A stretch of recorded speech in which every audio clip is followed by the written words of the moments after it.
세상에 떠도는 기묘한 괴담들. 첫 번째 이야기, 서울 장충동의 호텔에서 실제로 겪었던 실화괴담. 때는 고등학교를 졸업하고 재수를 하던 2000년도였습니다. 1997년도에 발생했던 IMF 덕분에 우리 집도 어려운 상황이었죠.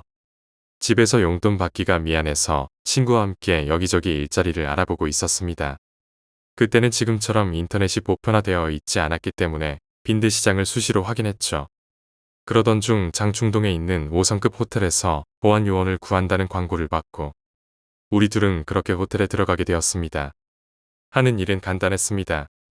순찰 돌고 가끔 밤에 심부름도 하고 일본에서 수학여행 오는 애들도 있었는지라 애들 조용히도 시키고 뭐 그런 일이었습니다. 한 달 정도 지났을 무렵이었습니다. 하는 일 중에 객실 순찰이 있는데 새벽에 2번 순찰을 합니다. 둘이서 같이 돌 때도 있고 한 명 쉬고 혼자서 돌 때도 있습니다. 호텔 구조가 보통 호텔처럼 일자로 쭉 뻗어 있다가 13도 정도 약간 꺾여 있는 구조입니다. 18층까지 객실이었던 것으로 기억하는데 18층부터 객실을 훑으면서 내려오면 됩니다. 이 호텔이 웃긴 것이 복도에 서 있으면 객실 안의 소리가 무지하게 잘 들립니다. 가끔 무릇한 소리도 감상하죠. 그럴 때면 무전기로 친구 불러서 같이 감상하기도 했습니다. 그러던 중에 문제가 생긴 날이 있었습니다. 그날도 보통 때와 마찬가지로 객실을 돌면서 한 층 한 층 내려오고 있었습니다. 11층인가 12층인가 보통 계단과 객실 사이에는 이중문으로 되어 있습니다. 새벽 3시쯤이었던 것으로 기억되는데요. 계단 쪽에서 객실 쪽 문을 열고 객실로 발을 내딛는 순간 그런 거 있잖아요. 뭔가 옆에 있는 것 같은 느낌.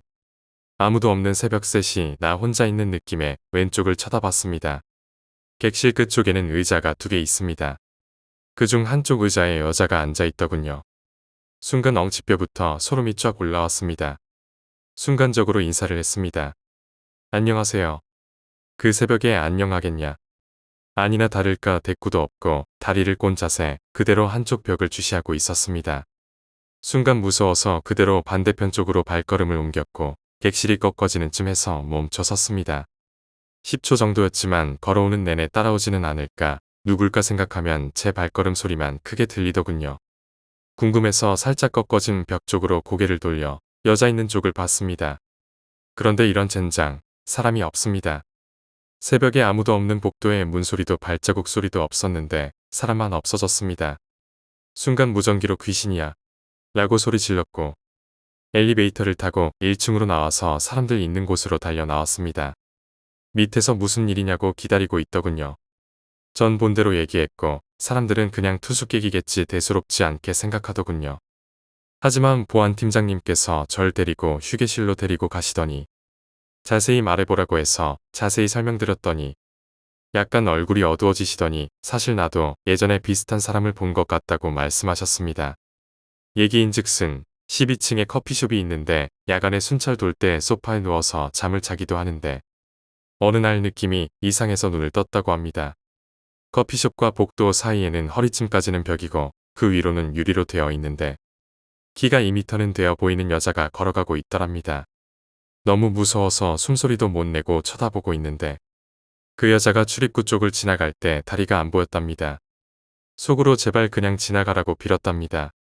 여자는 시야에서 사라지고 한참 후에 1층으로 내려와서 한동안 공포에 아무 말도 못했다고 합니다.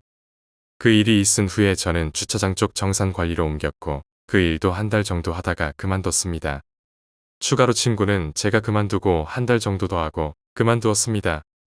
나중에 들은 얘기로는 호텔 중앙에 원형식 계단이 있습니다. 둥그렇게 1층부터 꼭대기까지 있는 계단이 폐쇄되어서 이유가 궁금했었는데 사실은 자살을 너무 많이 해서 폐쇄했다고 하네요.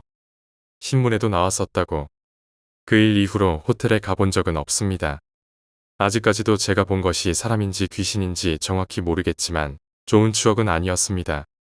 두 번째 이야기, 동창회. 내가 올해 여름에 겪은 이야기입니다. 올 여름 시골에 내려갈까 말까 고민하고 있을 무렵 유 씨한테 전화가 왔습니다. 벌써 몇 년째 안 내려오는데 무슨 일 있는 거야? 올해 동창회에는 안 올 거야? 올해는 엄청 크게 해서 선생님이랑 동기들 거의 다 나온다던데. 간사인 미애도 너랑 연락이 안 된다고 투덜대고 있었어. 전화해주는 게 좋을 것 같아. 유 씨가 말했습니다. 나는 미애의 전화번호를 요시에게 물어 연락하고 올해 동창회에 나가기로 했습니다. 동창회에 나가서 동기들과 선생님 등 그리운 얼굴들이 나를 맞아 주었습니다. 25년 만에 동창회였기에 다들 얼굴과 이름이 매치가 안 돼서 민폐를 끼치고 다녔지요. 너는 어떻게 변한 게 없니? 라며 친한 선생님이 웃을 정도였습니다. 하지만 그 안에는 요시가 없었습니다. 미애한테 요시가 어디 있냐고 묻자 돌아온 대답은 요시가 누구야? 라는 것이었습니다. 확실히 별명과 얼굴은 생각났지만 성도 이름도 기억이 나지 않았습니다. 다른 누구에게 물어도 요시가 누군지는 모르는 것 같았습니다. 미애의 말에 따르면 다른 사람들한테는 엽서로 출석 확인을 해서 집 전화번호만 알려줬는데 너만 휴대폰으로 전화를 해서 깜짝 놀랐어. 더 캐물었다가는 분위기를 흐릴 것 같아 그만뒀지만 아무도 거짓말을 하는 것 같지는 않았습니다. 그런데 그 화제는 2차에서 또 나왔습니다. 아무도 요시라는 친구는 떠올리지 못했고 후배나 부모님, 오빠한테까지 전화를 걸어봤지만 아무도 몰랐습니다. 나에게 동창회가 열린다는 것을 가르쳐준 친구 역시 없었습니다. 하지만 어머니가 요시 같은 친구를 기억하고 있었습니다. 어릴 적 딱 한 번 내가 더러워진 헌책을 생일 선물로 받았어라고 말하며 가지고 돌아온 적이 있었다는 것이었습니다. 너무 열심히 읽어서 버리라고는 차마 말할 수 없었지만 선물로 쓰레기통에서 주워온 것 같은 책을 건네주다니 이상한 친구라고 생각했었다는 것입니다. 그 와중 어느 친구가 통화 기록에 남아있지 않아? 찾아보니 확실히 요시에게 걸려온 것 같은 번호가 있었습니다. 그 번호로 전화를 걸자 갑자기 술집 문 너머에서 핸드폰의 벨소리가 울려 퍼졌습니다. 친구들이 문을 열었지만 문 밖에는 아무도 없었습니다. 그리고 그 순간 내 핸드폰은 전원이 꺼지더니 완전히 고장나 버렸습니다. 모두 겁에 질려서 2차는 그대로 끝나버렸습니다. 그리고 며칠 전 요시에게 문자가 왔습니다. 지금 그쪽에 놀러 가려고 해. 도착하면 너희 집에서 자게 해줄래? 라고 써져 있었습니다. 나는 아직도 대답을 하지 못했습니다. 세 번째 이야기, 더벅머리. 한 벼슬아치의 집에 경사가 있어서 잔치 자리를 크게 베풀고 온 문중 사람들이 모두 모였다. 내외간 친척이 매우 많이 왔으므로 그 수가 매우 많았다. 갑자기 안방 마루 밖에 한 더벅머리 아이가 나타났는데 나이는 16살쯤 되어 보였는데 그 모습은 매우 사납게 보였다. 주인과 손님들은 서로 어떤 사람이 데려온 종이라 여겨 묻지를 않았는데 아이가 안으로 들어오자 그 자리에 있던 여자 손님이 계집종을 시켜 그 아이를 내쫓게 하였다. 그렇지만 그 아이는 조금도 움직이지 않았다. 계집종이 물었다. 너는 누구네 종이길래 감히 안방 마루에 있는 거야? 나가라는데도 왜 안 나가? 그렇지만 아이는 아무 말이 없으므로 다들 이상하게 여겨 서로 물었다. 그 아이는 이 집 종이요. 그러나 하나같이 다들 모른다고 하였으므로 다시 그 아이에게 물었는데도 여전히 대답이 없었다. 여자 손님들이 모두 화를 내며 나가게 하였다. 처음에는 몇 사람이 아이를 끌어내리려 하였으나 아이는 끄떡도 안 나므로 사람들은 더욱 노하여 사랑채에 기별하여 아이를 끌어내라 하였다. 사랑채의 손님들은 종을 시켜 아이를 끌어내게 하였으나 역시 아이는 끄떡도 하지 않았다. 너는 어떤 아이이길래 한마디 말도 않는 것이냐? 다들 놀라고 화가 나서 장정 수십인을 시켜 굵은 밧줄을 이용하여 끌었으나 꿈쩍도 않는 것이 사람의 힘으로 움직일 바가 아니었다. 손님 중 한 사람이 말했다. 저것도 사람인데 어찌 안 움직일 수 있겠는가 하면서 다시 힘센 무인 5명을 시켜 몽둥이로 때리게 하였는데 치는 소리는 천지에 울리는데도 아이는 눈 하나 깜짝하지 않았다. 그제야 다들 놀라고 두려워 그 아이가 사람이 아닌 것을 알게 되었다. 다들 뜰에 내려가 무릎을 꿇고 절하며 간절하게 빌었다. 한참 후에야 아이는 갑자기 빙긋 웃고는 문을 열고 나갔는데 나가자마자 사라져 모습이 보이지 않았다. 다들 놀라 떨면서 흩어져 돌아갔다. 다음 날부터 잔치에 참가했던 사람들 사이에 전염병이 돌았다. 아이를 꾸짖거나 욕했던 사람, 끌어내라고 때리라고 했던 사람, 그것을 수행하려 했던 무사나 종들 등이 며칠이 못 되어 죽었는데 머리가 온통 깨진 상태로 죽었다. 잔치에 갔던 사람들도 모두 죽어 한 사람도 살아남지 못하였다. 네 번째 이야기, 합숙. 나는 덩치가 꽤 있어서 운동하냐는 소리를 자주 듣지만 중학교 때는 어울리지 않게 관악부 소속이었습니다. 약 40여 명의 부원 중 남자는 나를 포함해서 3, 4명밖에 없었습니다. 나는 클라리넷 담당이었습니다. 여름방학이 시작되자 지역 콩쿨에 나가기 위해 특훈 합숙을 하게 되었습니다. 그래서 우리는 산에 있는 수련원에 가서 일주일간 합숙을 하게 되었습니다. 숙소에는 에어컨도 없고 날씨는 비정상적으로 더운 데다 밤만 되면 모기가 설쳐서 죽을 맛이었습니다.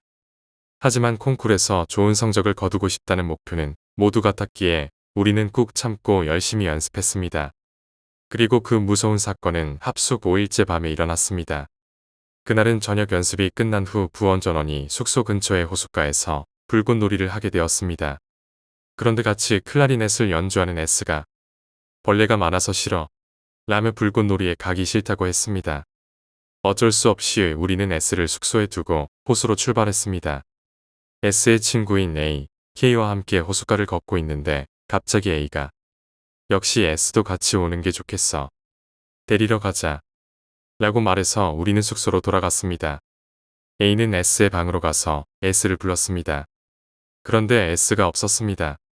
우리는 세 명이서 숙소 이곳저곳을 찾았지만 S의 모습은 어디에도 보이지 않았습니다. 우리는 오던 길에 엇갈렸나 싶어 다시 호수 쪽으로 발걸음을 돌렸습니다. 호수에 도착하자 벌써 불꽃놀이가 시작되어 있었습니다.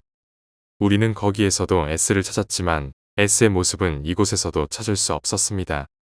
호수의 보트 승강장까지 왔을 때였습니다. 문득 건너편을 봤는데 S같이 보이는 사람이 호수 부근에 서 있었습니다. A와 K가 크게 소리를 질렀지만 아무 반응이 없었습니다. 나는 자세히 S 쪽을 보았습니다. 하지만 건너편 물가까지는 거리도 좀 있고 어두웠기 때문에 잘 보이지가 않았습니다. 그러나 그때 쾅 하는 큰 소리와 함께 불꽃이 터지고 호수 전체가 선명하게 비추어졌습니다. 우리는 S의 모습을 보고 경악했습니다. 확실히 그것은 S였습니다. 그녀가 입고 있는 흰색 원피스는 본 기억이 있는 옷이었습니다. 하지만 S의 얼굴은 믿기 힘들 정도로 망가져 있었습니다. 피투성이에다 눈, 코, 입이 어디인지조차 감이 오지 않을 정도였습니다. 그것이 정말로 얼굴인지 구분이 안 갈 정도였습니다. 마치 얼굴만 다진 고기가 된 느낌이었습니다. A가 비명을 질렀습니다. K는 눈물을 흘리며 그저 떨고 있을 뿐이었습니다. S는 엉망진창이 된 얼굴을 우리에게 향한 채 더 이상 존재하지 않는 눈으로 이쪽을 바라보고 있었습니다. 어째서인지 얼굴이 없는데도 우리 쪽을 보고 있다는 것은 알 것 같았습니다. 나는 너무나 겁에 질려 두 명을 호숫가에 둔 채 혼자서 숲속으로 도망치고 말았습니다. 모든 것을 잊고 그저 겁에 질려 전력으로 달릴 뿐이었습니다. 모두가 불꽃놀이를 하고 있는 곳까지 가는 데는 5분 정도밖에 걸리지 않았습니다. 나는 완전히 겁에 질려서 무슨 말을 하는지도 모를 정도로 말을 뱉어냈습니다. 그리고 간신히 진정될 무렵에야 나는 A와 K를 보트 승강장에 두고 온 것을 떠올렸습니다. 그래서 부원 전원이 A와 K를 찾으러 가게 되었습니다. 친구들은 모두 반신반의하는 듯 농담을 하기도 했지만 선생님만큼은 무척 심각한 표정이었습니다. 부원들은 진짜 S 어떻게 된 걸까요? 라고 선생님에게 물었습니다. 분명 괜찮을 거야. 얼굴이 그렇게 될 리가 없잖니. 선생님은 가볍게 웃으면서 말했지만 그 얼굴은 몹시 굳어 있었습니다. 부원 전원이 동원되어 호숫가 주변을 수색했지만 결국 S는 찾을 수 없었습니다. 다행히 보트 승강장에는 정신을 잃은 채 쓰러져 있는 A와 K를 찾을 수 있었습니다. 그날은 너무 늦은 시간이었기에 숙소로 돌아갔지만 숙소에도 S의 모습은 찾을 수가 없었습니다. 다음 날이 되어 선생님은 경찰에 연락을 하고 호수 주변을 수색했습니다. 믿을 수 없게도 보트 승강장 근처의 물가에서 S의 시체가 발견되었습니다. 게다가 어째서인지 시체의 목은 예리한 칼날 같은 것으로 잘려나가 행방을 알 수 없었다고 합니다. 갑작스러운 친구의 사망에 울기 시작한 부원들이 대부분이었습니다. 우리들에게도 경찰은 여러 질문을 했습니다. 마지막에 S를 본 곳이 어디였습니까? 라는 질문에 대부분의 부원들은 숙소라고 대답했지만 선생님을 포함해 5명 정도가 불꽃놀이 도중 호수 근처에서 그녀의 모습을 보았다고 대답했습니다. 그러나 모두 그녀와 직접 이야기를 한 것은 아니었고 단지 모습만 보았을 뿐이어서 수사에 별다른 도움은 되지 못했습니다. 결국 그 사건으로 인해 합숙은 중지되었고 부원들은 학교로 돌아와 그대로 집에 돌아갔습니다. 경찰은 이 사건을 살인사건으로 여기고 수사를 계속했지만 결국 그 후에도 호수에서는 아무것도 발견되지 않아 사건의 진상은 수수께끼로 남고 말았습니다. A와 K는 정신적인 충격 때문인지 여름방학이 끝나고도 학교에 나오지 않았습니다. 그리고 어느 날 나는 선생님에게 불려가 이런 이야기를 들었습니다. 그날 밤 선생님은 불꽃놀이 도중 S의 모습을 발견했지만 그 후 잠깐 눈을 뗀 사이 사라졌다고 했습니다. 그런데 잠시 후 호수 건너편 물가에서 그녀를 보았다는 것이었습니다. 그때는 불꽃 때문에 잘못 본 것이라고 생각했지만 호수 건너에 서 있던 S의 얼굴은 마치 빨강 페인트로 칠한 것 마냥 새빨갛게 물들어 있었다고 합니다. 다섯 번째 이야기, 진지하게 말하는 친구. 이 이야기는 내 친구가 실제로 겪은 이야기입니다. 하지만 친구는 끝끝내 이 이야기가 어디서 일어났던 것인지는 말해주지 않았습니다. 친구는 이 사건 때문에 경찰 조사까지 받았다고 합니다. 사건은 친구가 아르바이트를 같이 하는 동료들과 함께 6명이서 추곡후 지방에 있는 어느 현수교로 드라이브를 갔을 때 일어났다고 합니다. 그날 그들은 차 2대에 나눠 타고 있었다고 합니다. 친구는 그중 뒤쪽 차를 운전했다고 합니다. 앞차에는 아르바이트를 하는 가게의 점장과 부모님도 서로 사귀는 것을 인정한 커플이 타고 있었고 뒤쪽 차에는 친구를 포함한 나머지 4명이 타고 있었습니다. 아침에 출발했음에도 불구하고 중간에 여기저기 들르기도 했기 때문에 현수교에 도착했을 때는 이미 어둑어둑할 무렵이었다고 합니다. 산속 깊은 골짜기에 설치되어 있는 현수교. 현수교가 가까워지자 이슬비가 내리기 시작하고 희미하게 안개도 꼈다고 합니다. 현수교 앞에는 넓은 공간이 있어 비가 그치면 거기에 차를 세운 뒤 걸어서 현수교를 넘어갔다 돌아올 예정이었다고 합니다. 현수교 너머는 막다른 곳이 되어 있어 그 현수교만 관광용으로 남겨져 있던 것입니다. 그런데 광장에 도착하자 갑자기 앞차가 급정지를 했다고 합니다. 무슨 일이지? 10m 정도 뒤에 있던 뒤쪽 차에서는 왜 앞에서 차가 멈췄는지 영문을 알 수 없어 그대로 멈춰 있었다고 합니다. 앞에서 전혀 움직이려는 낌새가 없어 상황을 물어보려고 친구가 문에 손을 댄 순간 앞차 뒷자리에 앉아있던 친구 커플이 차에서 뛰쳐나왔습니다. 친구가 놀라 차에서 내려 무슨 일이야? 라고 외친 그 순간 두 사람은 손을 잡고 맹렬한 기세로 달리기 시작하더니 그대로 광장 구석의 가드레일을 뛰어넘어 골짜기에 몸을 던져버렸습니다. 차에 타고 있던 친구들은 모두 깜짝 놀라 가드레일로 달려가 골짜기 밑바닥을 보았지만 안개 때문에 아무것도 보이지 않았다고 합니다. 망연자실해진 채 우리는 앞차의 점장이 괜찮은지 보러 갔습니다. 점장은 손이 창백해질 정도로 핸들을 꽉 잡고 작은 소리로 중얼거리고 있었습니다. 따라가면 안 된다. 친구는 경찰에 신고를 했다고 합니다. 경찰은 금방 도착했고 제정신이 아니었던 점장은 구급차에 실려 이송되었습니다. 당연하지만 절벽 아래로 뛰어내렸던 두 사람은 이후 시체로 발견되었습니다. 친구를 포함해 동행했던 이들은 모두 경찰에게 신문을 받았지만 결국 자살로 결론지어지고 말았습니다. 그 후 친구는 점장에게 병문안을 가서 그때 도대체 무슨 일이 있었던 것인지 물었다고 합니다. 점장의 말에 따르면 광장에 도착하자 난데없이 차 앞에 기모노를 입은 여자아이가 안개 속에서 나타났다고 합니다. 위험하다 라고 생각해서 급브레이크를 밟아 차를 멈췄더니 마치 사극에나 나올 법한 모습에 여자아이가 웃고 있었다고 합니다. 이런 곳에 왜 여자아이가 있나 싶기보다는 기분이 나빠 도망칠까 생각하던 와중이었습니다. 차 주위에 비슷한 모습을 한 아이들이 잔뜩 둘러서 있었다는 것이었습니다. 위험하다고 느낀 점장은 입안에서 경을 읊기 시작했다고 합니다. 그리고 차를 둘러싼 아이들은 그대로 손을 잡고 노래하기 시작했습니다. 바구니, 바구니, 바구니 속에 새는. 그러자 점장의 머릿속에 아이들의 노래가 마구 울려 퍼졌다는 것입니다. 점장은 따라가면 안 된다 라고 중얼거리며 핸들을 잡고 필사적으로 정신을 집중했다고 합니다. 그때 뒤에 타고 있던 두 사람이 갑자기 차에서 내리더니 아이들과 손을 잡고 함께 달려가 버렸다는 것이었습니다. 가드레일 저 너머 벼랑 끝으로요. 이런 이야기를 해봤자 경찰은 믿어주지 않더라. 나도 내가 뭘 본 건지 모르겠어. 점장은 친구에게 마지막으로 말했다고 합니다. 나도 처음에는 우스갯소리로 넘기려 했지만 친구는 사실이야. 그래서 그 두 사람은 죽었어라고 너무나 진지하게 말한 것이 아직도 기억에 남습니다. 여섯 번째 이야기, 장의사. 어느 작은 마을에서 A라는 190cm의 큰 남자가 죽었다. 그는 난폭한 데다 작은 일에도 원한을 품고 꼭 보복을 하는 속 좁은 사람이었다. 그렇기 때문에 마을 사람들은 모두들 그를 미워했었다. 동네 아이들이 이상하다고 놀렸다는 이유로 초등학생을 잡아 얼굴이 보라색으로 부어오를 때까지 때려 폭행죄로 체포된 적이 있을 정도였다. 어디에 연고도 없고 하루 벌어 하루 먹고 사는 인생이었다.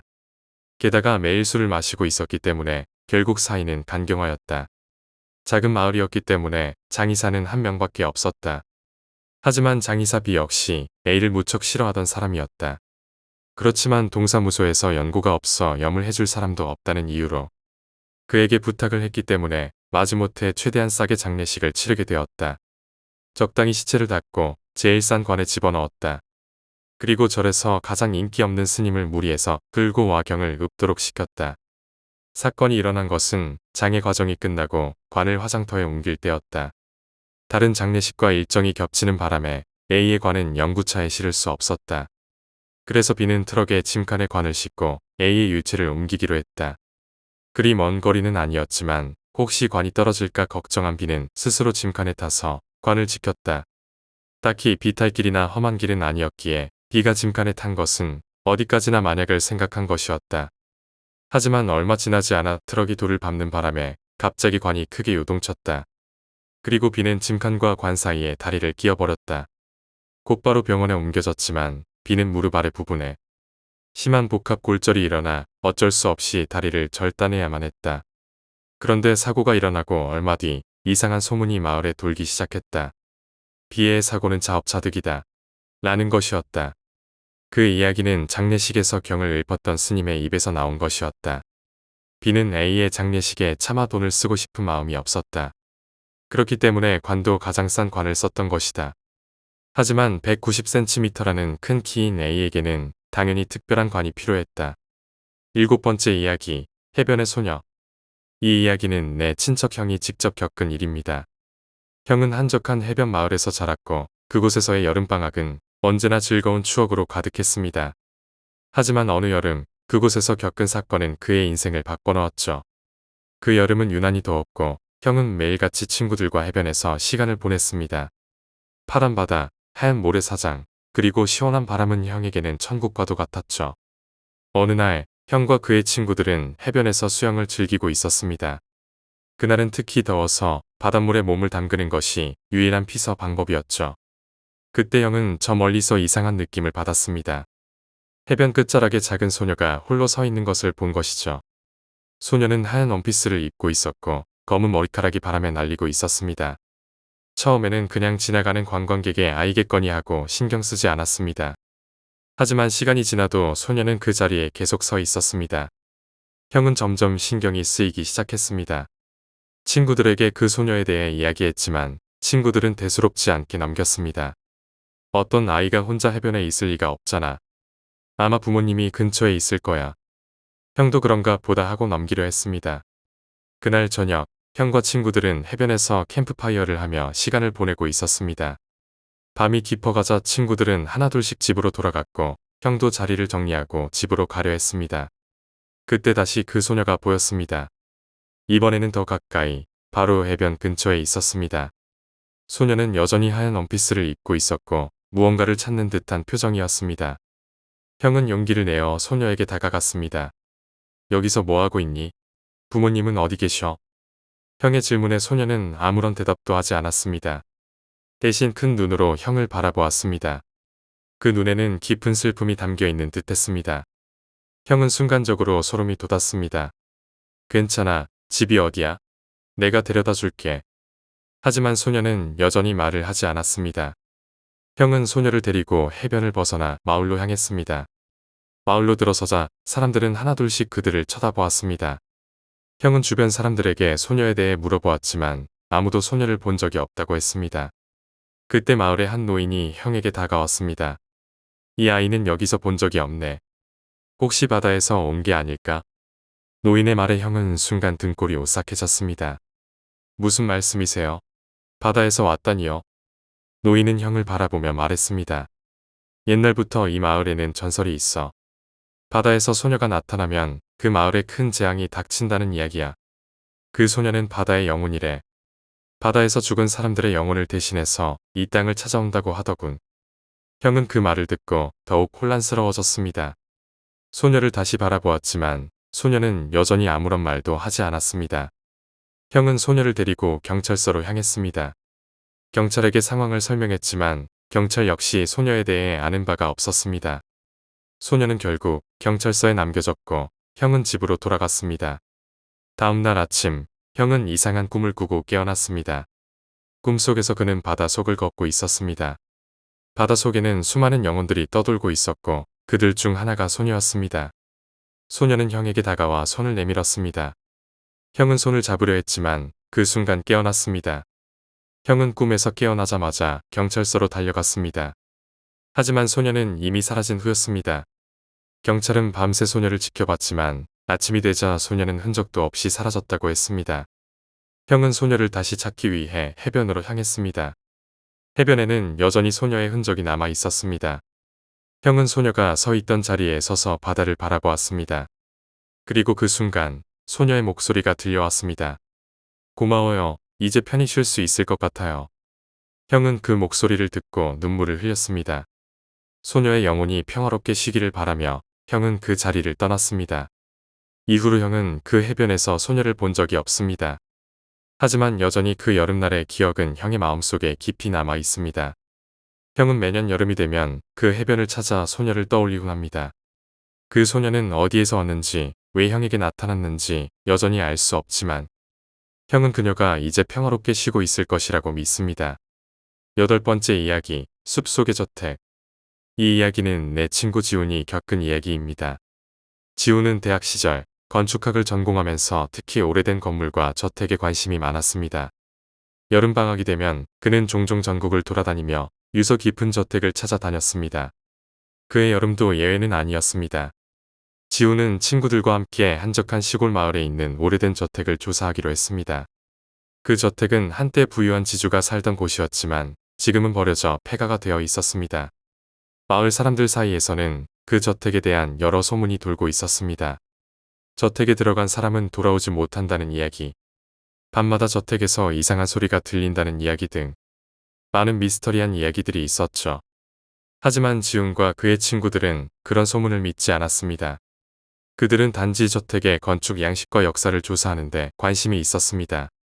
지훈과 그의 친구들은 저택에 도착하자마자 그 웅장한 외관에 감탄했습니다.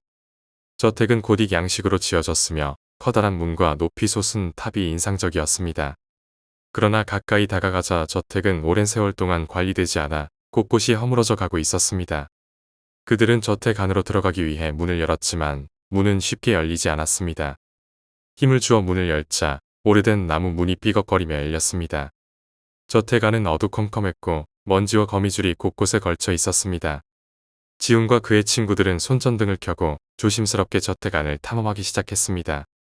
저택 내부는 복잡한 구조로 되어 있었고 여러 개의 방과 긴 복도가 이어져 있었습니다. 그들은 저택의 구조를 그리며 하나하나 방을 조사했습니다. 방마다 과거의 흔적들이 남아 있었고 오래된 가구들과 장식품들이 방치되어 있었습니다. 그러던 중 지훈은 한 방에서 이상한 느낌을 받았습니다. 그 방은 다른 방들과 달리 문이 단단히 잠겨 있었고 문 옆에는 오래된 열쇠가 걸려 있었습니다. 지훈은 호기심에 그 열쇠를 사용해 문을 열었습니다. 문이 열리자마자 차가운 공기가 흘러나왔고 방 안은 어둡고 음침했습니다. 지훈은 친구들을 불러 그 방 안을 함께 조사하기로 했습니다. 방 안에는 오래된 책장과 책들이 있었고 한쪽 벽에는 커다란 그림이 걸려 있었습니다. 그림에는 한 소녀가 그려져 있었는데 소녀의 눈빛이 너무도 생생해서 마치 실제로 그곳에 있는 것처럼 느껴졌습니다. 지훈은 그림을 유심히 바라보며 무언가 이상함을 느꼈습니다. 소녀의 눈이 그를 따라 움직이는 것 같았기 때문이었습니다. 지훈은 그 느낌이 단순한 착각이라고 생각하고 조사에 집중했습니다. 책장에는 다양한 책들이 꽂혀 있었는데 대부분이 고서였습니다. 지훈과 친구들은 책을 하나하나 꺼내 살펴보았습니다. 그러던 중 지훈은 한 권의 일기장을 발견했습니다. 일기장은 먼지가 수북이 쌓여 있었고 표지는 낡아 있었지만 글자는 여전히 선명하게 남아 있었습니다. 지훈은 일기장을 펼쳐 읽기 시작했습니다. 일기장은 저택의 주인이었던 소녀의 아버지가 쓴 것이었습니다. 일기에는 그가 가족과 함께 저택에서 겪은 이야기들이 상세히 기록되어 있었습니다. 소녀는 어린 나이에 병으로 세상을 떠났고 그녀의 죽음 이후로 저택에는 이상한 일들이 일어나기 시작했다고 기록되어 있었습니다. 밤마다 소녀의 울음소리가 들리고 그림 속에 소녀가 움직인다는 이야기도 있었습니다. 지우는 일기장을 읽으면서 소름이 돋았습니다. 일기에 기록된 이야기들이 마치 현실에서 벌어지는 것처럼 생생하게 느껴졌기 때문입니다. 그는 친구들에게 일기장의 내용을 이야기해 주었고 친구들 역시 소름이 돋는다고 했습니다. 그들은 저택을 더 조사하기로 결심하고 일기장의 내용을 바탕으로 소녀의 방을 찾기로 했습니다. 소녀의 방은 저택의 가장 위층에 있었습니다. 그들은 계단을 올라 위층으로 향했습니다. 계단은 오래되어 삐걱거렸고 조심스럽게 발을 디뎌야 했습니다. 위층에 도착하자 소녀의 방은 쉽게 찾을 수 있었습니다. 문에는 소녀의 이름이 적혀 있었고 문 너머로 희미한 빛이 새어나오고 있었습니다. 지우는 문을 열고 방 안으로 들어갔습니다. 방 안은 다른 방들과 달리 비교적 깨끗했습니다. 마치 누군가 계속해서 관리해온 것처럼 보였습니다. 방 한쪽에는 소녀의 침대가 있었고 침대 위에는 소녀의 인형이 놓여 있었습니다. 지우는 방 안을 둘러보며 이상한 기운을 느꼈습니다. 마치 소녀의 영혼이 아직도 이곳에 머물고 있는 것 같았습니다. 그는 일기장에 적혀 있던 소녀의 이야기를 떠올리며 그녀의 영혼을 달래줄 방법을 생각해 보았습니다. 지우는 소녀의 침대 옆에 앉아 조용히 소녀에게 말을 걸기 시작했습니다. 안녕, 나는 지훈이야. 내 이야기를 들으러 왔어. 내가 겪은 일들을 알고 싶어. 하지만 방 안은 여전히 조용했습니다. 지우는 잠시 후 다시 말을 이어갔습니다. 너무 외로웠겠지? 이제는 편히 쉬어도 돼. 우리가 내 이야기를 들어줄게. 그 순간 방 안의 공기가 갑자기 차가워졌습니다. 지우는 소름이 돋았지만 계속해서 말을 이어갔습니다. 내가 겪은 슬픔을 이해해. 하지만 이제는 이 저택을 떠나 편히 쉬어야 해. 그러자 방 안에 그림자가 일렁이기 시작했고 소녀의 그림에서 희미한 빛이 나오기 시작했습니다. 지우는 친구들에게 그림을 가리키며 말을 이어갔습니다. 저 그림 속 소녀가 바로 그녀야. 그녀의 영혼이 아직도 이곳에 머물고 있어. 그림 속 소녀의 눈에서 눈물이 흘러내리는 듯한 착각이 들었습니다. 지우는 일기장에 적혀 있던 대로 소녀의 영혼을 달래기 위해 필요한 의식을 시작했습니다. 그는 일기장에 적혀 있던 주문을 외우며 소녀의 영혼을 달래기 시작했습니다. 방 안의 공기는 점점 더 차가워졌고 지우는 소녀의 영혼이 서서히 사라져가는 것을 느낄 수 있었습니다.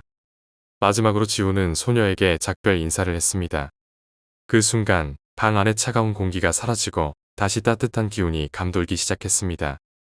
그림 속 소녀의 표정도 평온하게 변했습니다. 지훈과 친구들은 소녀의 영혼이 저택을 떠났다는 것을 느꼈습니다. 그들은 저택을 떠나기 전에 마지막으로 저택을 한 바퀴 돌며 소녀의 흔적을 살펴보았습니다. 이제는 더 이상 이상한 기운이 느껴지지 않았습니다. 지훈과 친구들은 저택을 떠나며 소녀의 영혼이 평화롭게 쉬기를 기원했습니다. 9번째 이야기, 일본 어느 산속의 사당에서 실제로 겪었던 실화괴담. 5년 전 나에게는 S라는 친구가 있었다.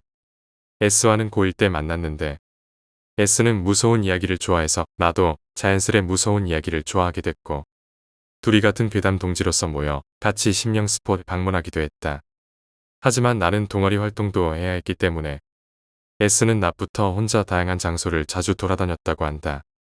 그러던 어느 날 일요일 동아리 시합을 마치고 휴대폰을 보니 S로부터 하고 싶은 말이 있는데 지금 우리 집에 와주지 않을래? 라는 문자가 와 있었다. 솔직히 시합 때문에 지친 것도 있어서 무슨 얘기 오늘 좀 힘든데 내일 학교에서 말해주면 안 돼 라고 답장을 보냈는데 오늘 꼭 이야기하지 않으면 안 된다는 모양이었다. 난 귀찮다고 생각하면서도 뭔가 재밌는 곳이라도 발견했나 싶어 내심 기대하고 있었다. S집 앞에 도착해 전화로 불러냈다. 그러자 S가 나오더니 왔냐? 지쳤을 텐데 미안 들어와. 의외로 평소와 다를 바 없는 S. 나는 조금 실망하면서 2층에 있는 S의 방에 올라갔다. S와 가벼운 잡담을 한 후 나는 본래 화제를 꺼냈다. 하고 싶다는 얘기가 뭐야? 내가 묻자 S는 잠시 입을 다물었다가 천천히 이야기를 꺼냈다. 나 있잖아. 오늘 한가에서 심령 스폿으로 유명한 A산에 갔었거든. 근데 A산에 도착했는데 아직 대낮이라 그렇게 무섭지도 않더라고. 그래서 이대로 돌아가기도 좀 뭐해서 근처에 있는 등산 코스를 따라 올라가기로 했어. 요즘 세상에 일요일 날 혼자서 등산하는 고교생은 아마 너밖에 없을걸. 내가 장난스럽게 말하자. 시끄러. 기념 삼아서야, 기념. 아무튼 그래서 일단 올라가긴 했는데 재미가 하나도 없는 거야. 그래서 개항가네 하면서 걷고 있으니까 웬 짐승길 같은 게 보이더라. 기왕 온 김에 그 길을 가보기로 한 거야. 근데 또 그 길이 엄청 길어. 금방 막다른 길이 나올 줄 알고 갔는데 너무 기니까 불안해지더라고. 그렇게 가다 보니 결국 길의 마지막까지 갔단 말이지. 아니나 다를까 막다른 길이었어. 결국 이거냐? 라고 생각하면서 다시 돌아가려던 차에 그 막다른 길 쪽에 딱 사람 한 명이 들어갈 만한 구멍이 있는 게 보였어. 그래서 뭔가 모험심 같은 게 불타올라서 거길 들어가 본 거야. S가 차분하게 말했다. 거길 들어갔냐? 너 용기 대단하다. 내가 이렇게 묻자. 그래서 한참 들어가 보니까 갑자기 넓은 공동이 나타났어. 그곳에 뭐가 있었을 것 같아? S가 나에게 물었다. 뭐가 있었는데? 사당이었어. 두꺼운 밧줄이 쳐진 곳 가운데에 사당이 있었어.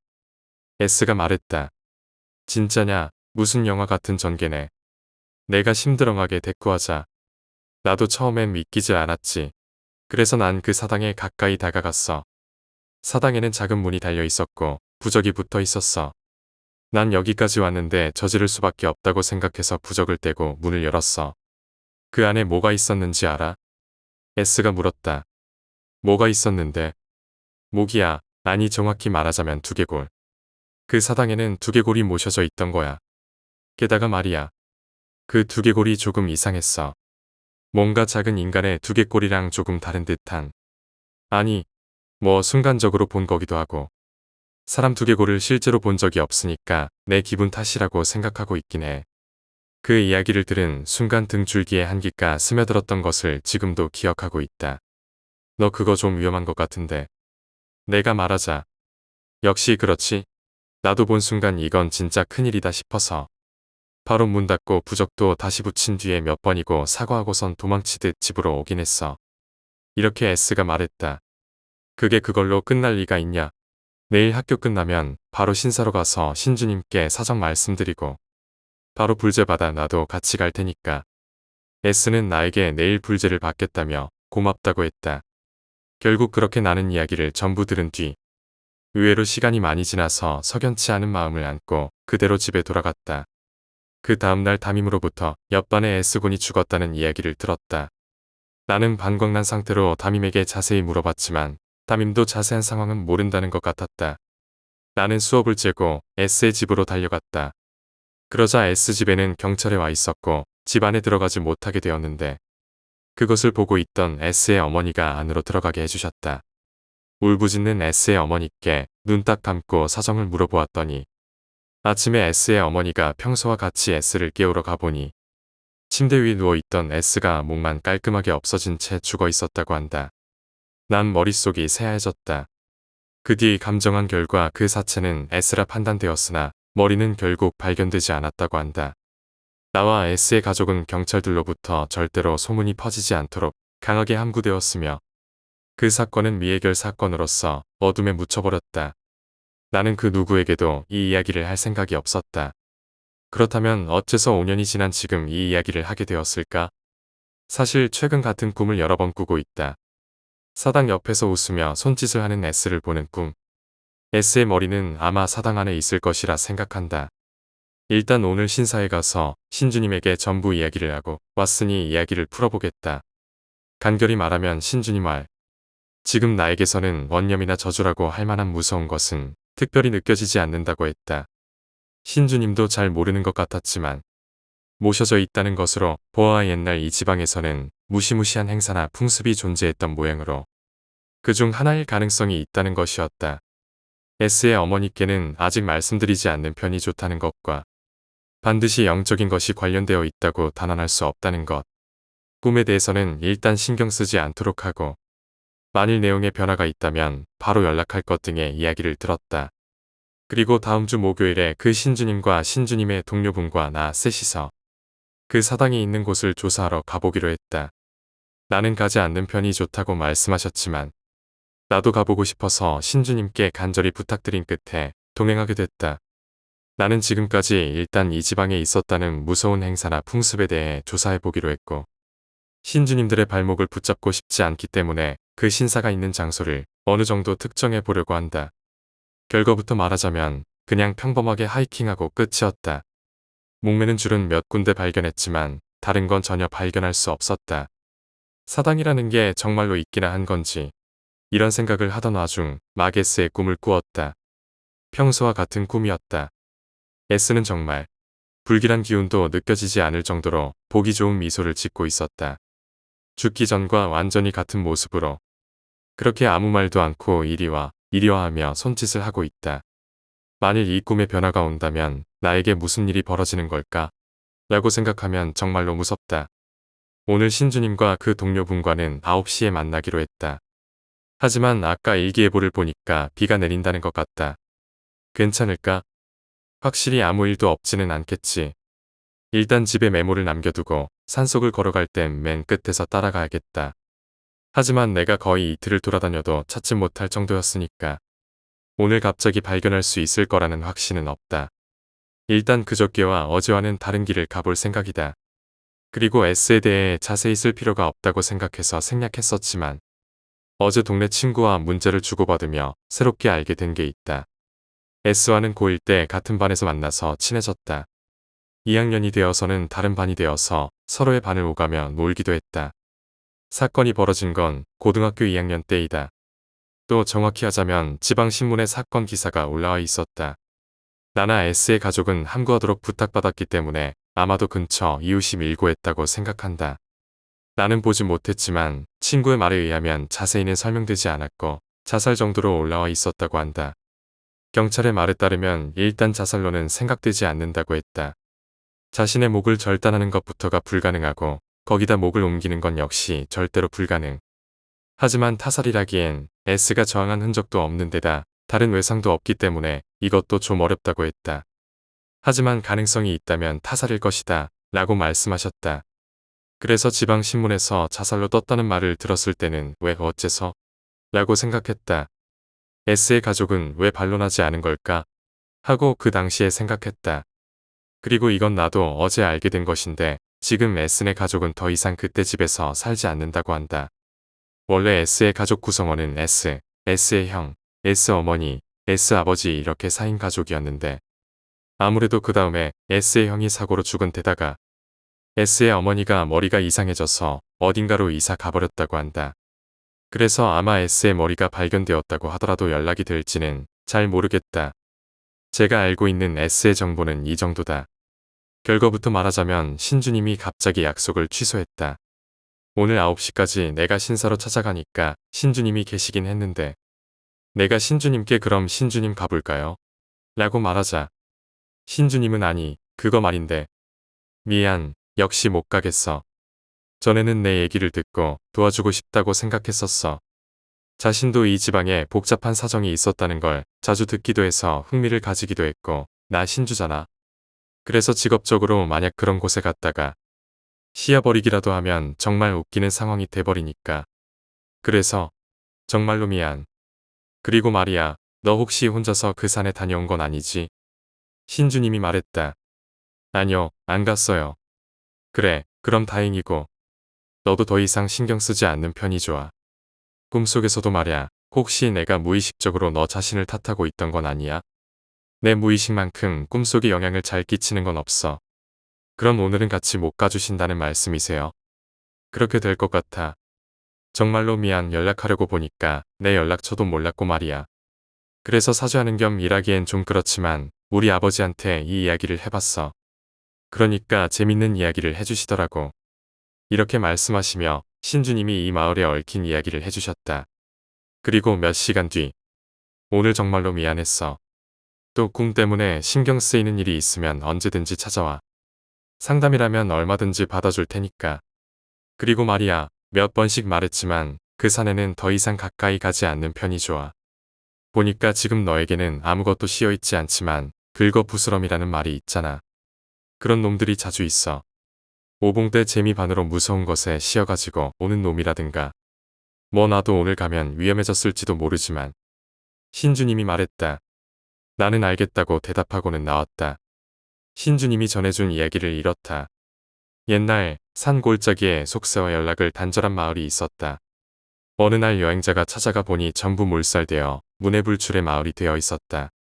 마을 사람들은 자급자족으로 생활하며 평화로운 나날을 보내던 와중 어느 날 문제가 벌어졌다. 근친상간 문제로 기영아가 자주 태어나게 되었다.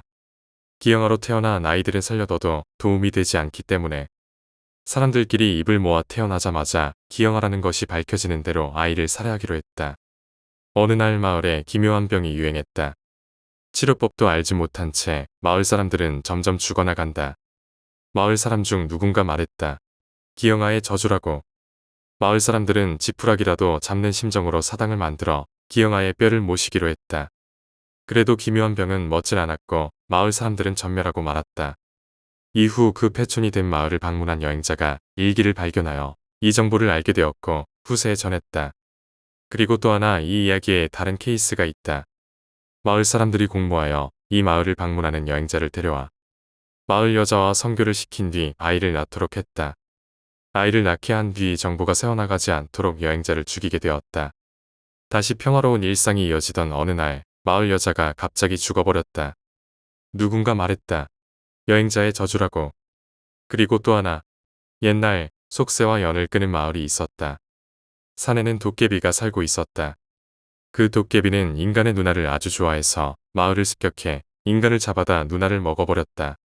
곤란해진 마을 사람들은 검을 수련하던 여행자에게 도깨비 퇴치를 부탁했다. 어느 날 여행자는 도깨비를 퇴치한 뒤 마을에 돌아왔다. 마을 사람들은 매우 기뻐하며 여행자를 영웅으로 칭송하였다. 하지만 그 여행자는 갑자기 죽고 만다. 마을 사람들도 점점 죽어나갔다. 마을 사람이 말했다. 도깨비의 저주라고. 마을 사람들은 곤란해졌다. 그런 도중 여행을 하던 스님이 마을에 방문한다. 스님이 말했다. 도깨비의 사체를 머리, 팔, 다리, 몸통으로 나눠 지금부터 알려주는 장소에 사당을 만들어 봉인하라고. 마을 사람들은 중이 말한 대로 했다. 도깨비의 저주는 사라지고 마을에는 평화가 찾아왔다. 마을 사람들이 기뻐하며 중에게 마을에 머물도록 부탁했다. 스님은 거절했다. 자신들의 존재가 알려지는 것을 두려워한 마을 사람들은 서로 입을 맞춰 중을 살해했다. 그 뒤 마을에는 대홍수가 일어나 모두 전멸해버렸다. 나중에 찾아보니 이 홍수는 정말로 있었다. 내가 조사한 책에도 적혀 있었다. 나중에 내가 조사한 것도 그렇지만 공통점을 꼽자면 대개가 문해불출의 마을이라는 점이었다. 그래서 내가 하나 세워본 가설이 있는데 옛날에 이 지방에는 문해불출의 마을이 있었고 누구에게도 알려져서는 안 되는 마을 독자적인 의식이나 행사가 있었으며 사당도 그중 하나고 홍수에 말려들어 아무에게도 전해지지 않고 그대로 사라져 사당만이 남았다.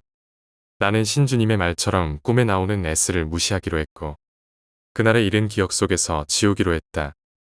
10번째 이야기. 동남아시아의 어느 숲. 동남아 어느 나라를 다녀왔다. 풍부한 자연 속 숲을 한가로이 산책하려고 했었는데 그 와중에 조금 무서운 체험을 해서 글을 남겨보려 한다. 사실 그 숲에는 뱀이 자주 나온다고 해서 혼자 가면 위험하다고는 하는데 그건 나중에 알게 된 일이었다.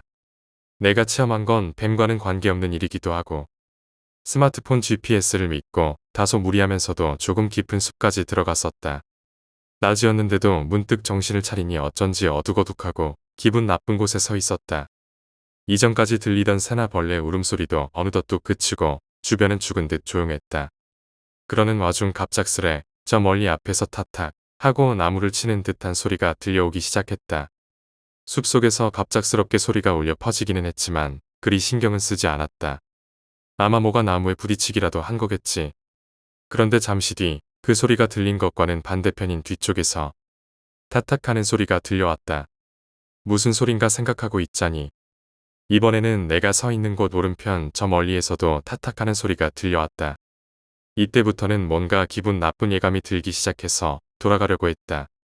이번에는 왼편 저 멀리에서 타탁 하는 소리가 들려왔다. 무언가에 의해 주위를 포위당하는 것 같은 느낌이 들어 나는 패닉에 빠질 것 같은 공포를 느끼고 있었다. 그 후에도 일정한 텀을 두고 무언가 신호라도 주고받는 양 나무를 치는 소리가 들려왔다. 같은 곳에서 2번 연속 들리는 경우는 없고 반드시 다른 장소에서 소리가 들려왔다. 하지만 어쩐지 내가 있는 곳을 중심으로 사방팔방에서 빙글빙글 돌고 있는 것처럼 들려오고 있었다.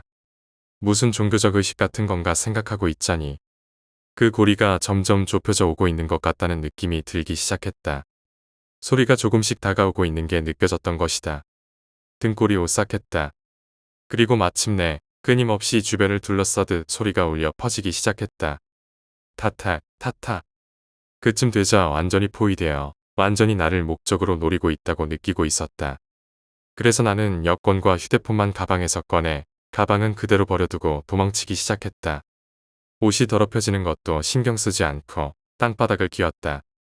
기어서라도 그 포위망에서 벗어나려는 생각이었다. 뱀 같은 것과 마주칠 위험도 높았지만 그런 걸 신경 쓸 여유 따윈 없었다. 웅크려서 또 기어서 움직이면서 계속 소리를 쫓았다.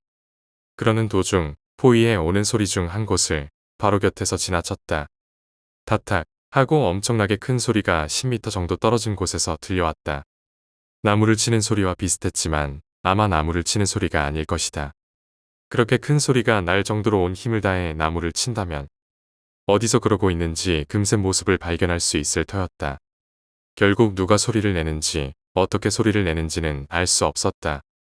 조용히 엎드린 채 소리가 멀어져 가기만을 기다렸다가 단번에 달려 도망쳐 돌아왔다. 가방을 버리고 온 건 아쉬운 일이지만 아마 마지막에는 그 자리를 중심으로 둘러싸였겠지. 완전히 가운데에 몰릴 때까지 있었더라면 어떻게 됐을지 상상하기도 싫다. 지금도 소름이 끼치는 무서운 체험이었다. 돌이켜보면 숲에 막 들어섰을 때 동물의 배설물 같은 걸 밟아 화를 내며 발로 나무를 차서 털어냈었다. 그때 큰 소리를 냈던 게 혹시 무서운 무언가를 불러일으킨 것은 아니었을까. 11번째 이야기, 뒤틀린 운명. 외할머니께서는 오래전부터 운명에 관해 관심이 많으셨다. 매일같이 거실에서 불교나 도교 방송을 틀어놓으시고 운명에 관해 나오는 방송이라면 어떤 방송이라도 찾아보셨다. 뿐만 아니라 어디서 사오셨는지는 모르겠지만 손금에 대한 책이나 별점에 관한 책과 같은 수많은 운명에 관련된 책들을 매일마다 붙잡고 읽고 계셨기 때문에 할머니께 말을 붙일 기회조차도 없는 정도였다. 예전에 어머니께 할머니의 이런 비정상적인 행동에 대해 여쭈어 본 적이 있다. 어머니께서는 약간인지 곤란한 표정을 지으시더니 대답해 주셨다. 어머니의 말씀에 따르면 예전에 할머니께서는 운명에 대해 관심이 있으셨지만 지금처럼 집착의 정도까지는 아니었다고 한다. 그저 심심하실 때 사주집으로 가셔서 운세나 알아보시는 것이 다셨다고 하니 말이다. 할머니의 관심이 집착으로 바뀐 계기는 할아버지의 죽음이었다고 한다. 정말로 건강하시던 할아버지께서 갑자기 주무시던 중 돌아가셨으니 할머니께서는 운명이 할아버지를 잡아먹어 버렸다 하시면서 저렇게 운명에 집착하시게 되었다고 한다. 할머니께서는 매일마다 운명에 대한 책을 읽으셨다. 저도 한번 들춰본 적은 있지만 거의 모두가 한자로 되어 있어 단면 문장도 읽지도 못했던 지겨운 책을 매일같이 읽으셨다. 그래도 다행인 것은 이런 할머니에게 운명에 대한 건 말고도 관심거리가 있다는 것이다. 이제 막 초등학교 1학년에 입학한 제 여동생이 바로 그 관심의 대상이다. 저와는 달리 귀여운 여자애라서 그러시는지는 모르겠지만 할머니께서는 항상 제 동생과 붙어 있으셨다. 학부모 참관 수업도 따라가실 만큼 여동생을 예뻐하셔서 질투가 난 적도 있었다. 그러던 어느 날이었다. 저와 부모님이 시장에서 장을 보고 집으로 들어왔을 때였다. 여동생이 평소엔 잘 울지 않는데 그날따라 엄청 울고 있었다. 할머니는 제 인생에 있어서 처음 보는 한바구음을 지으며 여동생을 다독이고 있었다. 무언가 정말 섬뜩했다. 어머니와 아버지 그리고 나는 아무 말도 못하고 멍하니 할머니를 바라보고 있었다. 정말 그 충격 때문일지는 몰라도 정적의 시간은 너무도 오래 지속되는 것만 같았다. 고요함을 깬 것은 할머니께서 저희를 돌아보시더니 무언가를 말씀하셨을 때였다. 정말 오래 살겠어. 할머니께서는 활짝 웃으시며 동생을 바라보았다. 하지만 할머니의 방긋한 웃음에도 여동생은 계속 울었다. 얼굴을 가리며 계속해서 울었다. 무슨 일인지 얼굴을 보려 해도 여동생은 얼굴을 돌리며 나를 피했다. 동생은 계속해서 나와 어머니의 손을 피해가며 울고 있던 터라 어떻게 해야 할지를 도저히 모를 때였다. 툭 여동생의 얼굴에서 무언가가 떨어져 내렸다. 다름 아닌 피였다. 피가 내 손바닥으로 떨어진 것이었다. 나와 아버지가 여동생을 붙잡고 손을 겨우 벌려본 결과 여동생의 얼굴은 무언가 예리한 것으로 긁힌 듯 여기저기에 상처가 나 있었다. 가족들이 모두 당황스러워할 때였다. 내가 얼굴을 오래 살 상으로 만들어줬다. 이제 정말 오래 살겠어.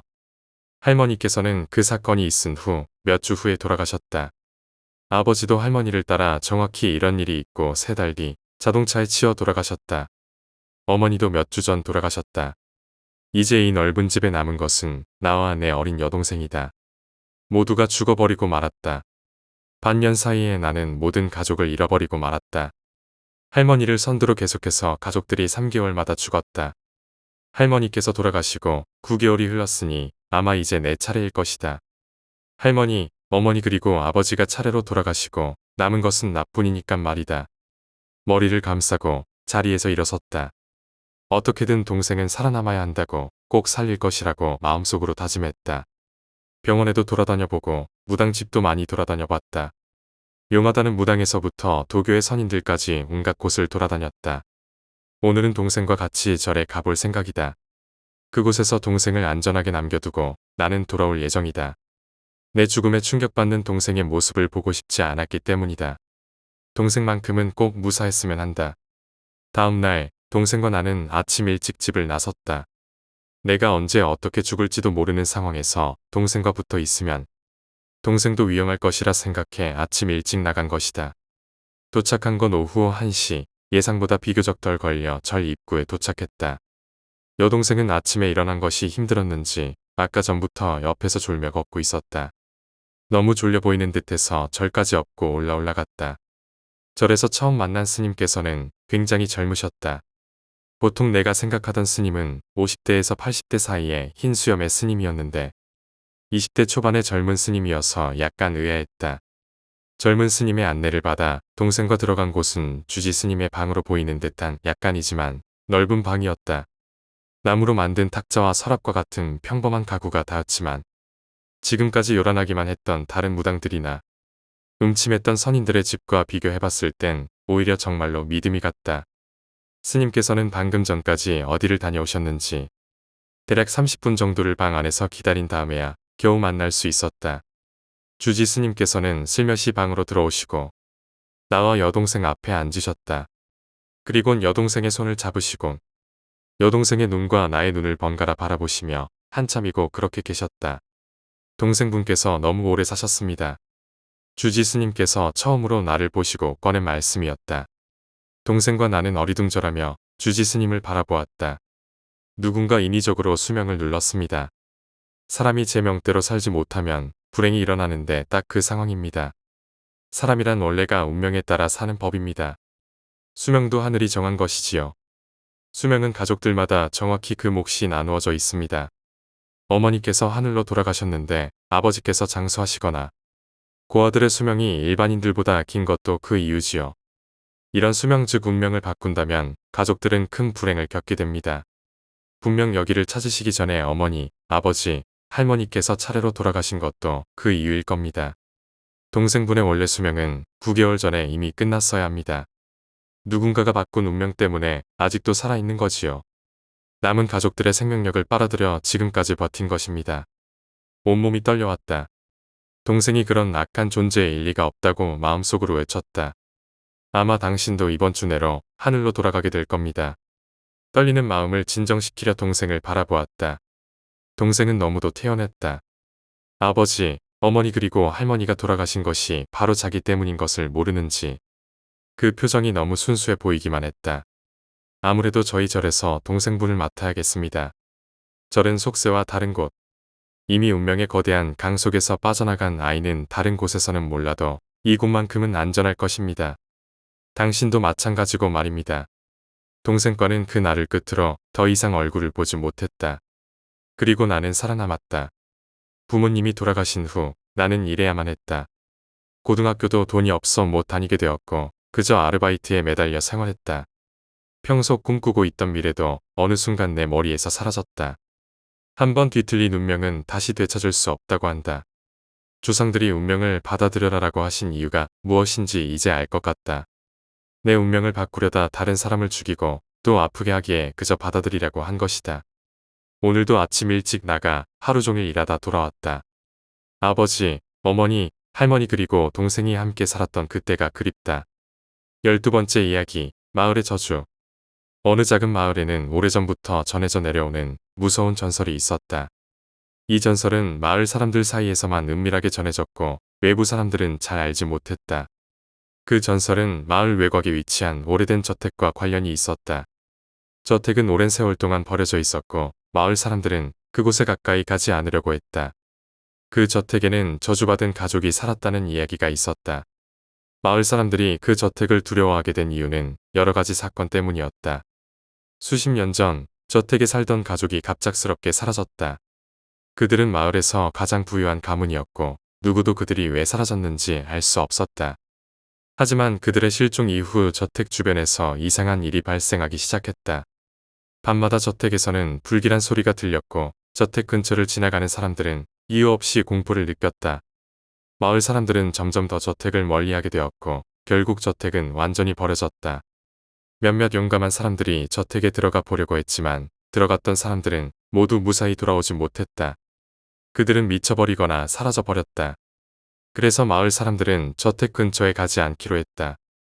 몇 년 전 나는 그 마을로 이사 오게 되었다. 나는 도시에서 벗어나 조용한 삶을 찾고 있었고 마을의 고즈넉한 분위기에 끌렸다. 마을 사람들은 나에게 친절하게 대해주었지만 저택에 대해서는 말해주지 않았다. 어느 날 나는 마을의 한 노인을 만나게 되었다. 그는 저택에 대해 알고 있는 유일한 사람이었다. 노인은 내가 저택에 대해 묻자 깊은 한숨을 쉬며 말했다. 저택은 저주받은 곳이네. 거기에 가까이 가면 안 돼. 옛날에 그곳에 살던 가족이 모두 사라졌지. 그리고 그 이후로 저택은 불길한 장소가 되었네. 많은 이들이 저택에 들어갔다가 무사히 돌아오지 못했어. 그곳에는 무언가가 있어. 무언가가 우리를 노리고 있어. 나는 노인의 말을 듣고 저택에 대한 호기심이 생겼다. 나는 저택에 대해 더 알고 싶었고 그곳에 들어가 보고 싶었다. 그래서 어느 날 밤 나는 저택으로 향했다. 저택은 마을 외곽에 위치해 있었고 길은 험난했다. 하지만 나는 결심을 굳히고 저택으로 갔다.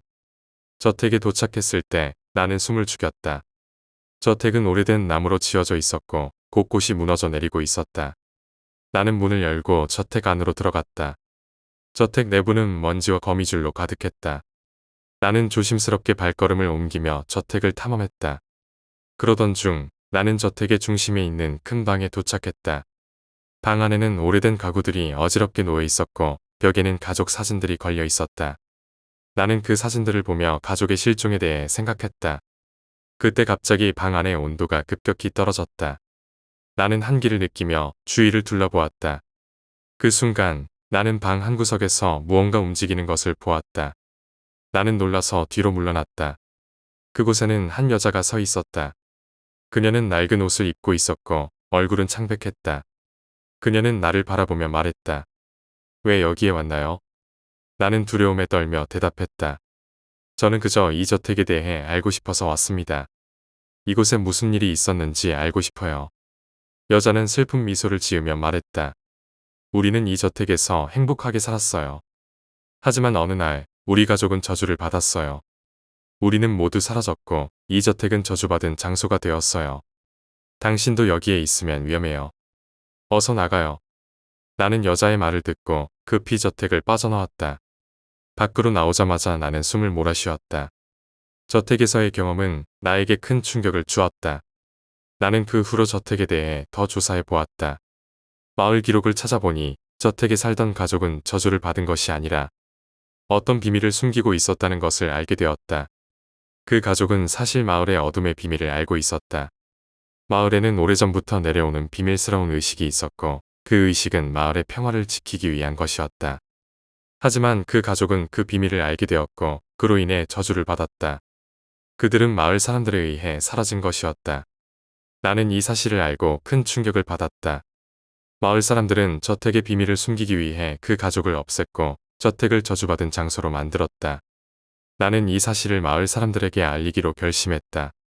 하지만 마을 사람들은 내 말을 믿지 않았고 오히려 나를 미쳤다고 생각했다. 나는 결국 마을을 떠나기로 결심했다. 하지만 그 저택의 비밀은 나에게 큰 교훈을 주었다. 어떤 비밀은 영원히 묻혀 있어야 하며 진실을 알게 되는 것이 항상 좋은 것은 아니라는 것을 깨달았다. 저는 그 마을을 떠난 후에도 저택과 그 가족에 대한 생각을 지울 수 없었습니다. 마을 사람들이 왜 그렇게 끔찍한 일을 저질렀는지 이해할 수 없었습니다. 마을의 평화를 지키기 위해서라면 무고한 사람들을 희생시켜도 되는 것인지 의문이 들었습니다. 마을을 떠난 후 나는 다른 도시에서 새로운 삶을 시작했습니다. 하지만 그 저택에서의 경험은 나를 계속 괴롭혔습니다. 나는 그 가족의 원혼이 여전히 저택을 떠돌고 있을 것이라는 생각에 잠을 이루지 못했습니다. 어느 날 나는 마을로 돌아가기로 결심했습니다. 그 가족의 원혼을 달래주기 위해서였습니다. 나는 그 저택에 다시 들어가 그 가족의 이야기를 들어주고 그들의 원한을 풀어주기로 했습니다. 저는 다시 마을로 돌아갔고 저택으로 향했습니다. 저택에 도착하자 나는 숨을 죽였습니다. 저택은 여전히 불길한 분위기를 풍기고 있었습니다. 나는 문을 열고 저택 안으로 들어갔습니다. 저택 내부는 여전히 먼지와 거미줄로 가득했습니다. 나는 조심스럽게 발걸음을 옮기며 저택을 탐험했습니다. 그리고 다시 그 큰 방에 도착했습니다. 방 안에는 여전히 그 가족의 사진들이 걸려 있었습니다. 나는 그 사진들을 보며 그 가족의 고통을 생각했습니다. 그 순간 다시 방 안의 온도가 급격히 떨어졌습니다. 나는 한기를 느끼며 주위를 둘러보았습니다. 그때 다시 한 여자가 나타났습니다. 그녀는 이전에 봤던 그 여자였습니다. 그녀는 나를 바라보며 슬픈 미소를 지었습니다. 당신이 다시 왔군요. 왜 다시 여기에 왔나요? 나는 두려움을 느끼며 대답했습니다. 저는 당신과 당신의 가족을 도와주기 위해 왔습니다. 당신들의 원한을 풀어주고 싶어요. 그녀는 고개를 끄덕이며 말했다. 고마워요. 우리 가족은 마을 사람들에 의해 억울하게 희생되었어요. 우리는 그들에게 용서받지 못하고 여전히 이 저택을 떠돌고 있어요. 하지만 당신이 우리를 도와준다면 우리는 평화를 찾을 수 있을 거예요. 나는 그녀의 말을 듣고 결심을 굳혔습니다. 나는 저택 안을 돌아다니며 그 가족의 이야기를 들어주고 그들이 겪었던 고통을 이해하려 노력했습니다.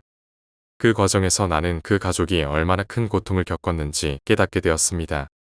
마침내 나는 그 가족의 원혼을 달래주기 위해 마을 사람들에게 진실을 알리기로 했습니다. 나는 마을 회의에 참석하여 그 가족의 이야기를 전했습니다. 처음에는 마을 사람들은 내 말을 믿지 않았지만 점차 그들의 마음이 열리기 시작했습니다. 마을 사람들은 자신들이 저지른 잘못을 깨닫고 그 가족에게 용서를 구했습니다. 그 가족의 원혼은 마침내 평화를 찾았고 저택은 더 이상 불길한 장소가 아니게 되었습니다. 그 후로 마을 사람들은 저택을 기념관으로 바꾸어 그 가족의 이야기를 기억하며 그들의 희생을 기리기로 했습니다. 저도 마을에 남아 그들과 함께 새로운 시작을 하기로 결심했습니다. 이제 그 마을은 더 이상 저주받은 장소가 아니며 평화롭고 따뜻한 곳이 되었습니다. 저도 그곳에서 새로운 삶을 시작하며 그 가족의 희생을 잊지 않고 기억하며 살아가고 있습니다.